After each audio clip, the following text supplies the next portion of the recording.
The train station smelled like metal and goodbye. I remember that more than anything, the way the air felt too thin, like even the oxygen had somewhere better to be. My suitcase was small, secondhand, and one wheel dragged like it was reluctant to leave. I was 16, wearing a jacket that wasn't warm enough, holding a ticket I hadn't paid for, and standing next to a woman who used to be my mother. She didn't look at me, just scrolled her phone with one hand and sipped an overpriced matcha with the other. Her nails were perfect, almond-shaped and pale pink like porcelain claws. Her luggage was newer than mine, shinier too, 4 pieces, all monogrammed. She cleared her throat and said without emotion, "The train leaves at 3:12, platform 4. I blinked. Is someone picking me up on the other side? Her sunglasses didn't move. "You're independent, Camille. You've always been the self-sufficient one." That's what she said, but what I heard was, "You've always been the easiest one to leave." A pause, then she handed me a folded envelope, crisp, white, sealed with a single piece of Scotch tape. Inside, I found a one-way train ticket and a $20 bill. That's it. No return date, no plan, just go. Like I was a package to be mailed. Like she was crossing an item off her list. I looked at the name printed on the ticket. Camille Hart, but that wasn't her name anymore. She had changed it when she remarried, taken the new husband's name, bought a house that I wasn't invited to, joined a family that had space for 2 stepchildren but not 1 daughter. My name was a leftover. She checked her phone again. "I have to go, we're meeting the driver." No hug, no goodbye, just a shrug and the clicking of heels on concrete as she walked away. I stood still, my hands tightening around the envelope, my heart refusing to believe this was real. The last thing she said to me, without looking back, was, "You'll thank me one day." She vanished into the crowd before I could ask, "Thank you for what?" For proving I never really belonged? I didn't cry. Not then. I sat on the bench. I watched the board update. I felt the silence in my chest stretch like a rubber band pulled too tight. And then I looked at the ticket again. That name, Hart. It didn't feel like a curse anymore. It felt like a key. The train ride lasted 6 hours, but it felt longer, like I'd left not just a city, but a version of myself behind. I kept checking my phone even though I knew no one would text. "No, are you okay?" "No, call me when you arrive." When the train finally screeched to a stop, it was already dusk. The station at Marlow Ridge was smaller than I expected, just a few flickering lights, 2 vending machines, and the bitter smell of cheap coffee. The platform was quiet, except for the echo of reunions that didn't belong to me. A little boy ran into his grandfather's arms. A woman laughed as her boyfriend spun her around. I stood still, alone, hugging my bag like it might disappear too. There was no one holding a sign with my name. No Uber, no driver, no family friend waiting like I dared to imagine. Just a small town I'd never seen and a sky that was getting darker by the second. My $20 was now $14. 75 after a bottle of water and a sandwich that tasted like cardboard, and it was getting cold. I sat down on the bench outside the station and wrapped my arms around my knees. The wind bit at my face. My jacket, the one my mom insisted was still perfectly fine from last year, did little to help. I could feel the stares of strangers as they passed, some curious, some indifferent. I reached for my phone again, even though I had barely 1 bar of signal. And that's when the fear hit, not loud and dramatic, but quiet and heavy. Where do I go now? I scrolled through my contacts. Mom's name glared at me like a slap. I hovered. I didn't call her. Instead, I tapped into an old message thread, one buried deep in the archive. It hadn't been touched in years. Just one message. "You can always reach out if you ever need to, Camille. Dad." Back then, I deleted his number from my main list. My mother had said he walked out on us. Said he chose money over family. Said he didn't want me. She made sure I knew that his name, Julian Hart, was never to be spoken, so I didn't, until now. With frozen fingers, I dialed the number. It rang. Once, twice, 3 times, I nearly hung up. And then, "Hello."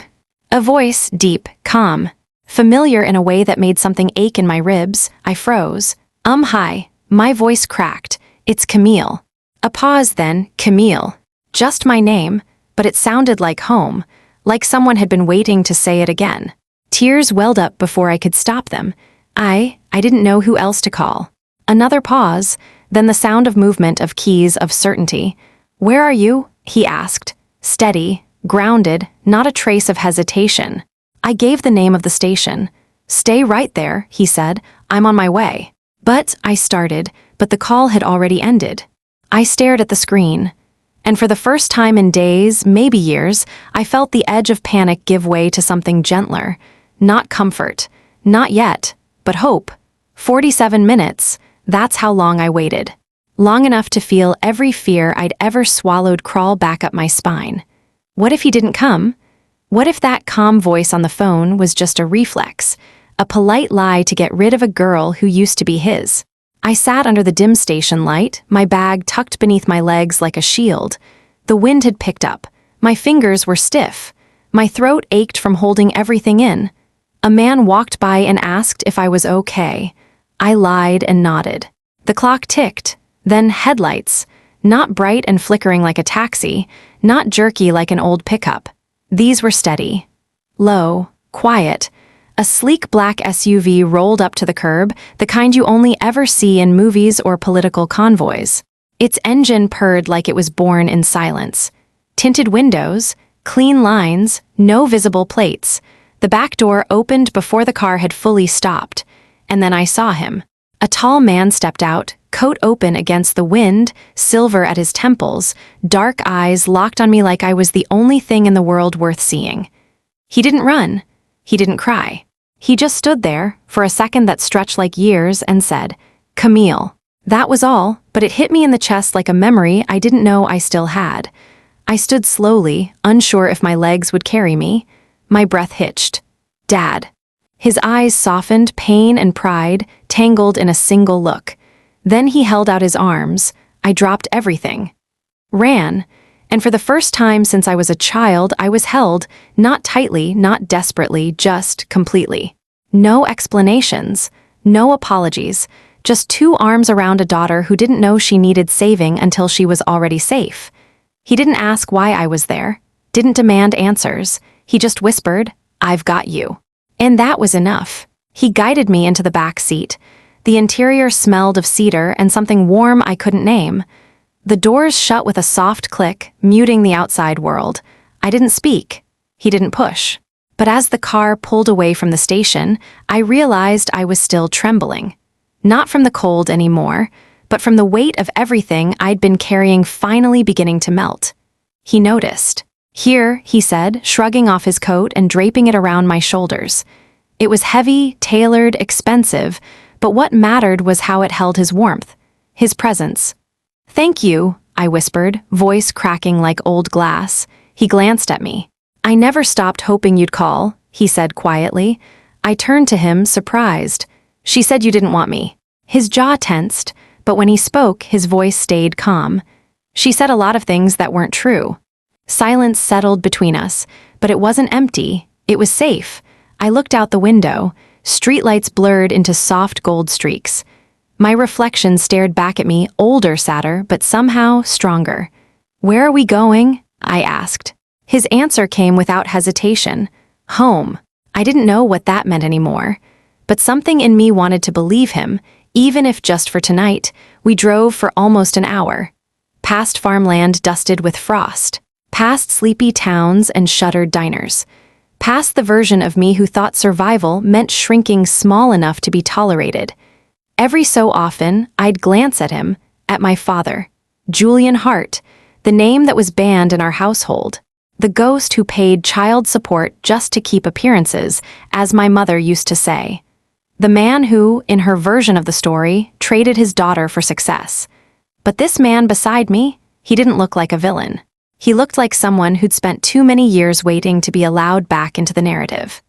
Eventually, we turned off the highway and onto a winding, tree-lined road flanked by old stone walls and iron gates. At the top of the hill, we stopped at a tall wrought iron entrance, guarded by silent security cameras and flanked by soft golden lanterns. The gate opened without a word, and there it was, the house. No, an estate. It wasn't flashy. No pillars or fountains. Just clean, modern stone and glass perched on a quiet ridge overlooking the sleeping lights of a town below. Peaceful, strong, hidden. The car rolled to a stop in front of a wide staircase. My father stepped out and walked around to open my door himself. I hesitated before stepping out, not because I didn't want to, but because I'd never been treated like I mattered this much. As I stepped onto the gravel, I looked up. On the stone arch over the entrance gate, barely visible in the night light, were engraved 3 words. The Hart House. I blinked, not the Julian house, not the Ridge estate, but Hart, my name, his name, ours. Inside, the warmth hit me like a whisper. Heated floors, a fire already lit. The scent of cinnamon and cedarwood lingered like someone had thought ahead, like someone expected me. The staff, 3 of them, stood quietly in the foyer. Not intrusive, not cold, just present. "Good evening, Mr. Hart," one said with a respectful nod, then turned to me. "Welcome home, Miss Camille." I froze, Miss Camille. No one had ever called me that before. Not like it meant something. Julian turned to me, voice low. "This is Anna, our housekeeper. That's Lyle, our security manager. And Eliza runs the books and mail. Don't worry, no one's here to ask questions." I nodded mutely. He led me past a grand staircase and into a softly lit sitting room. Thick rugs, warm-toned paintings. A baby grand piano sat in one corner, quiet and gleaming. "Sit," he said gently, motioning toward the wide armchair. "You don't have to say anything tonight. I'll have them prepare your room." "I don't have any clothes," I whispered. He raised an eyebrow, then smiled. "You'll have more than you'll ever need by morning." My chest tightened, not because I wanted luxury, but because someone, finally, was thinking ahead for me. I sank into the armchair, overwhelmed. The heat, the quiet, the absence of tension, it was all too much and not enough. "I don't know how to be here," I admitted after a long pause. "Everything feels too good." Julian knelt in front of me, not as a CEO or powerful man, but just a father. One hand resting gently on the armrest between us. "You've spent too long learning how to disappear, Camille," he said. "This is where you learn how to exist." I swallowed hard. He stood again. "There's one more thing." He led me down a hallway lined with framed photographs. Landscapes, family crests, old black and white portraits. At the end was a simple wooden door with a brass handle. He opened it. Inside, a small room, warm and soft. Shelves lined with books, a window seat, a desk. A thick wool blanket folded at the end of a twin bed. On the desk sat something I hadn't seen in years. A framed photo of me, maybe age 6, missing a front tooth, hair in pigtails, laughing at something behind the camera. I stared. "She said you didn't keep anything," I whispered. "She lied," he replied simply. "This room's been waiting for you." My hand trembled as I reached for the photo. It wasn't dusty. It had been cleaned, cared for. Protected, I turned to him, and for the first time since my mother left me at that train station, I believed I was somewhere I might not have to earn love just to keep it. The next morning, I woke up in a bed so soft it felt like it had been stitched out of clouds.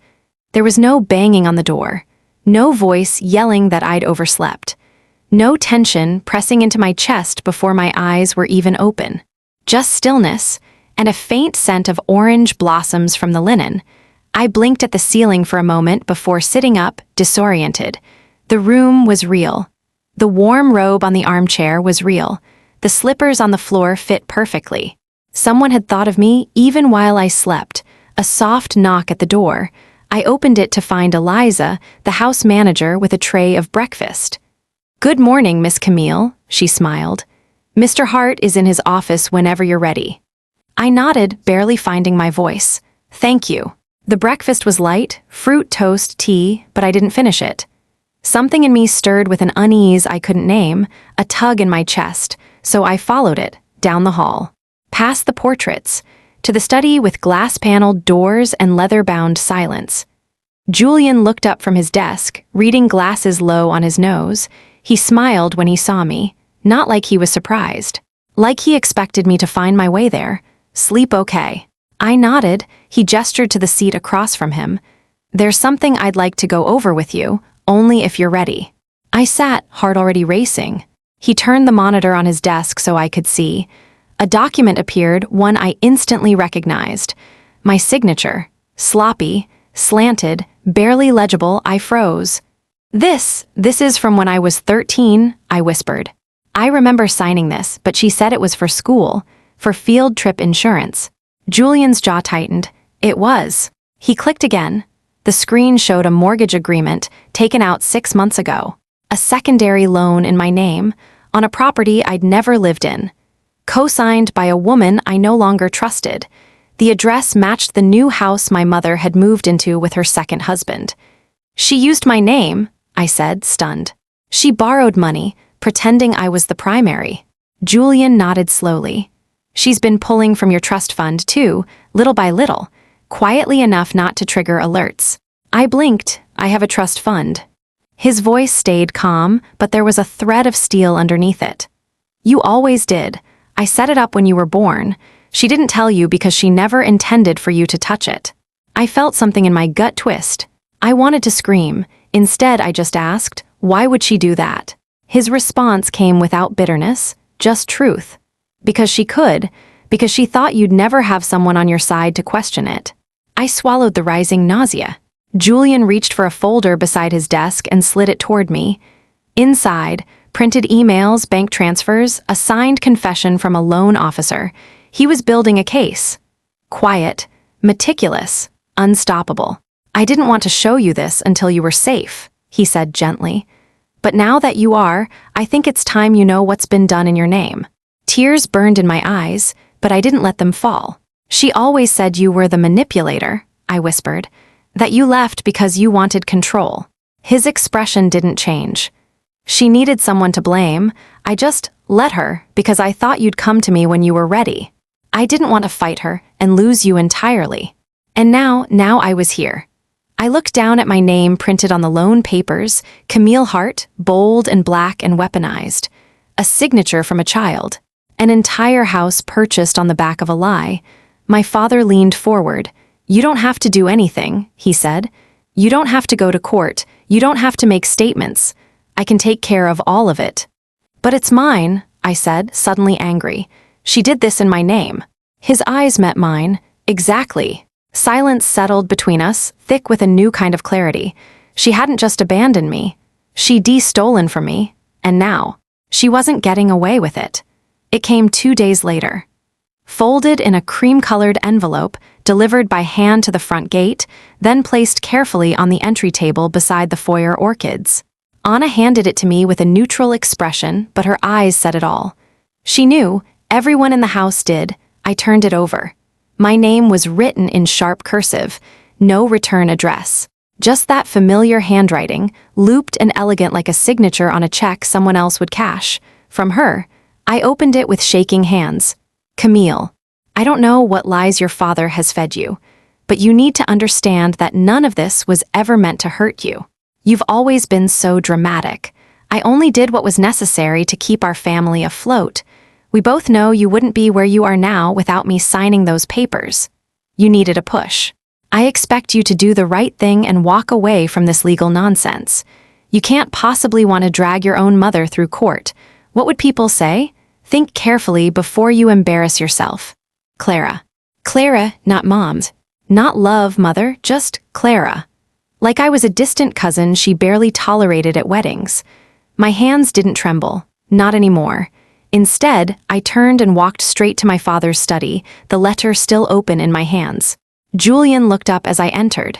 He took one glance at the paper, nodded once, and said, "She blinked first." I handed him the letter. "She thinks this is a game," I muttered. "It was," he said, "until you learned how to play." He placed the letter beside a stack of documents, copies of bank statements, forged signatures, and a thick manila folder labeled restitution claim. Camille Hart versus Clara Jameson. Restitution. Such a clean word for something so ugly. "I want to testify," I said quietly. Julian looked at me, surprised. "You don't have to. The evidence is enough. We can protect your name from the public side." I shook my head. "That's not why I want to do it." He waited. I looked down at my palms, remembering what it felt like to grip a train ticket with no return. She keeps rewriting my story, I whispered. If I don't speak now, she gets to be the victim. Again. Julian stood slowly, walked around the desk, placed his hands gently on my shoulders. You don't owe her anything. I know. But if you choose to speak, Camille, you speak from strength. Not rage, that's how we win. I nodded. That night, I stood on the balcony outside my bedroom, the stars stretching like salt across the sky. Below me, the world kept moving, cars on far-off roads, porch lights flickering on one by one. But up here, everything was still. The kind of stillness that only comes after a truth refuses to stay buried.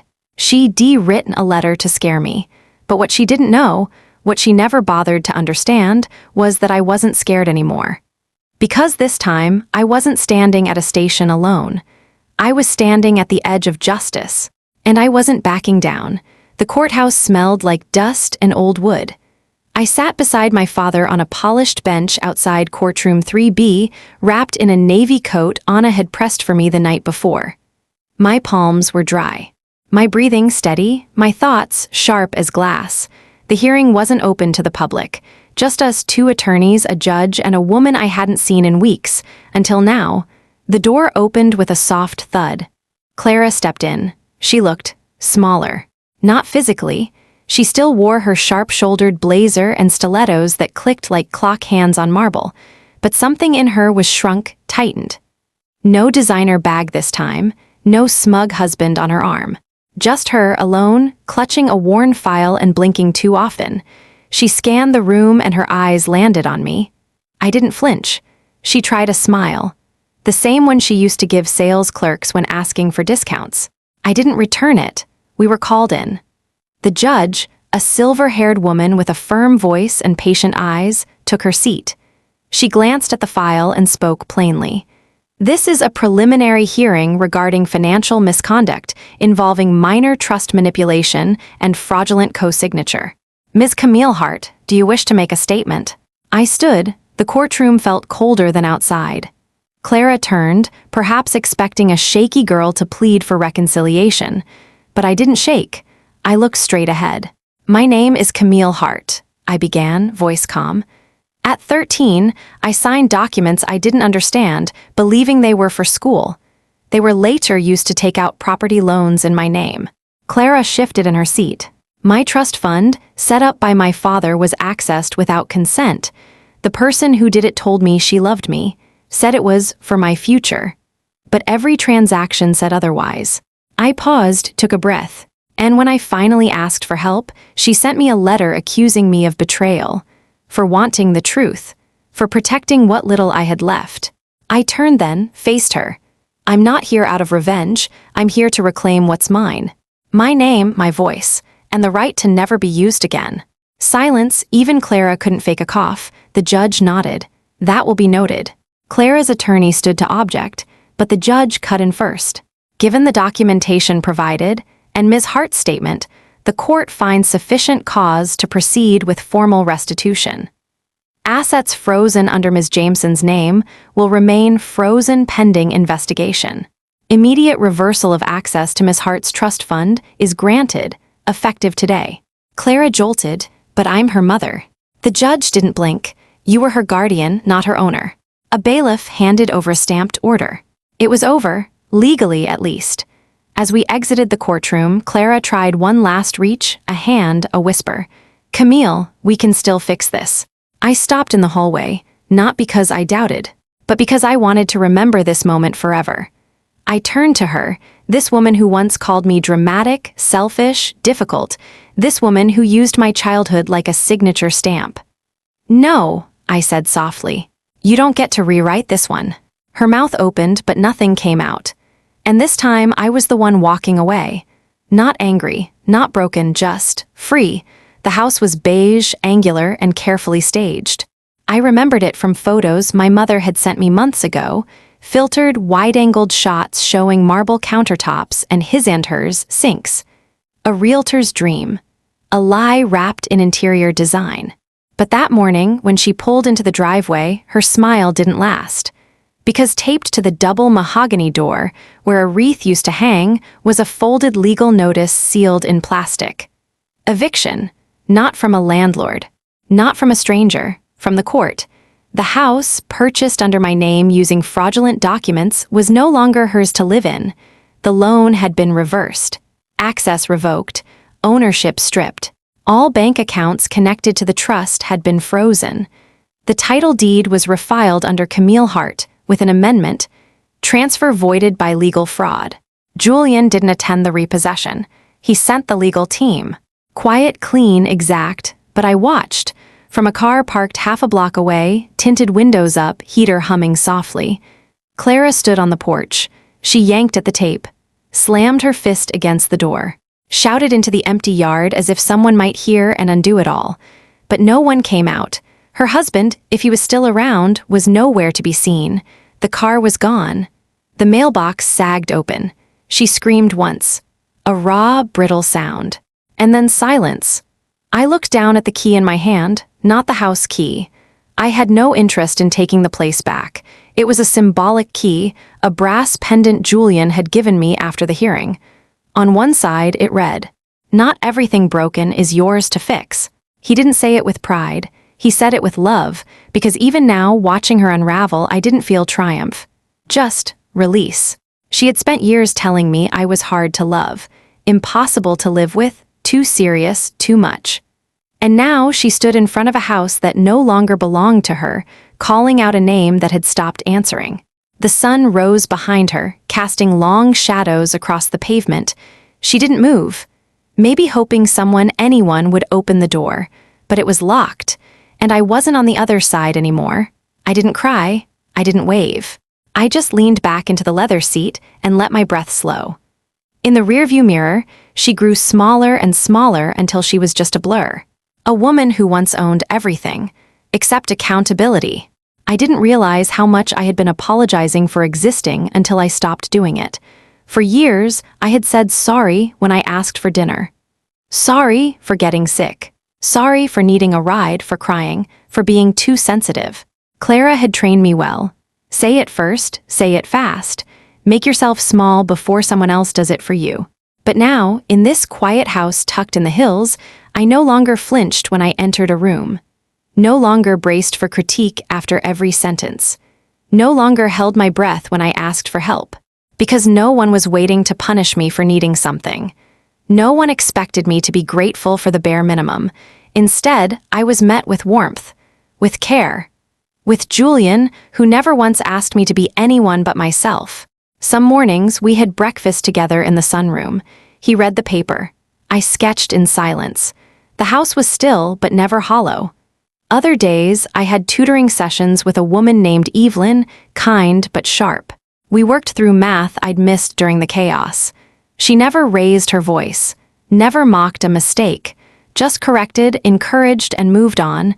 It was disorienting to be corrected and still feel whole. One afternoon, after lessons, I wandered into Julian's study. He was on the phone, his voice calm, measured. "Yes, she's well. Thriving, actually. No, I won't be entertaining any further negotiation from Ms. Jameson. The court was clear. Let her send letters. We'll file them as noise." He looked up and smiled when he saw me, ended the call with a single word, "Enough." That night I asked him, "Why do you always stay so composed? Even when she lies? Even when she blames you?" He thought for a moment, then said, "Because I don't need to prove anything to someone who needs chaos to feel relevant." I let that sink in. I'd spent most of my life trying to get Clara to see me, to care, to say I'm sorry. But I finally understood what Julian meant. Some apologies will never come, and the power is in realizing you no longer need them. Later that evening, I stood in front of a mirror in my room and whispered something I hadn't said out loud before. "I'm not broken." It didn't feel like defiance. It felt like truth. I looked around, at the shelf of books Julian had stocked just for me, at the new art supplies on my desk, at the framed photo of us from my first week home. He was smiling. So was I, the kind of smile that comes when you stop begging to be chosen. I picked up the brass pendant he gave me, the one that read, "Not everything broken is yours to fix." and on the back, I'd had it engraved. No more apologies. Spring came quietly, not with parades of blossoms or warm breezes, but with subtle shifts. The kind that sneak up on you when you're too busy healing to notice. The light lingered longer in the afternoons. The hill below the house turned green again, and the silence that once felt heavy began to feel like peace.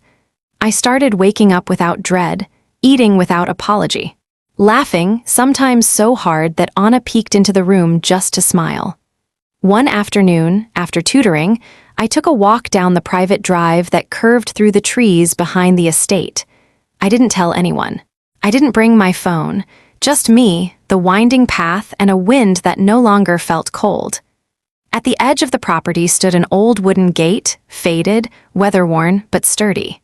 I pushed it open and stepped beyond the boundaries of safety. Not to escape, but to remember what it felt like to choose movement.